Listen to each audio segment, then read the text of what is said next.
Schválili sme vám vyššie LTV, nakoľko ste mal dobré DTI. Pripravíme vám na podpis vinkuláciu a my odošleme kvitanciu hneď, ako bude evidovaná plomba na LV. Bolo vám všetko jasné? Ak ani tebe nebolo všetko jasné, tak sleduj ďalej. Je úplne normálne, že bežní ľudia nerozumejú všetkým pojmom, ktoré sa v bankách hovoria. Preto si poďme teraz niekoľko z nich vysvetliť. Čo je to teda LTV? LTV je pomer financovania voči hodnote nehnuteľnosti.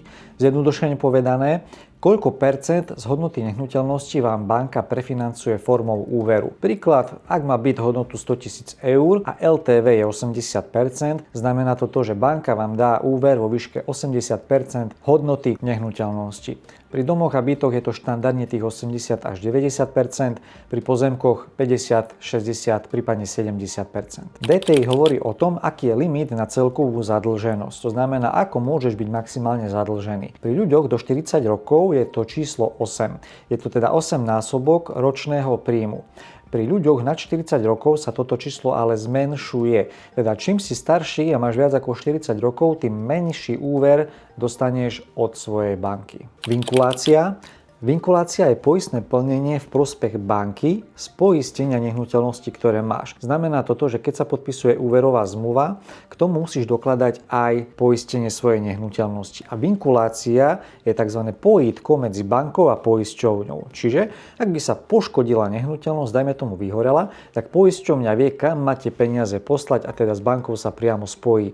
Je to povinnosť, musí to tak byť zo zákona. Kvitancia je oznámenie banky o zániku záložného práva. Teda ak svoj úver vyplatíš, banka posiela kvitanciu na kataster a týmto jej oznamuje, že môže spraviť výmaz záložného práva z tvojho listu vlastníctva.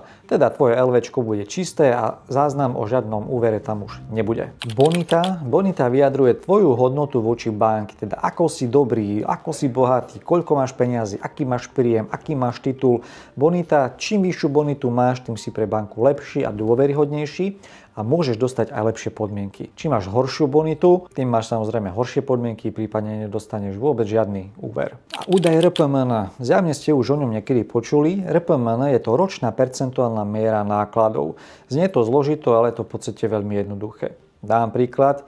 Ak máte v niektorej banke úrok 1%, tak RPMN štandardne môže byť aj vyššie, tým pádom aj 1,5%, ak sa k tomu zarátajú všetky náklady. A do RPMN sa rátajú náklady, ako je náklady na znalecký posudok, na kataster, na poistenie nehnuteľnosti, ktoré si musíš uzavrieť, na životné poistenie, ktoré si musíš uzavrieť, náklady na vedenie účtu. Ak sa toto všetko zráta, tak finálne RPMN môže byť kľudne aj 1,5%, aj keď úrok máš iba 1%.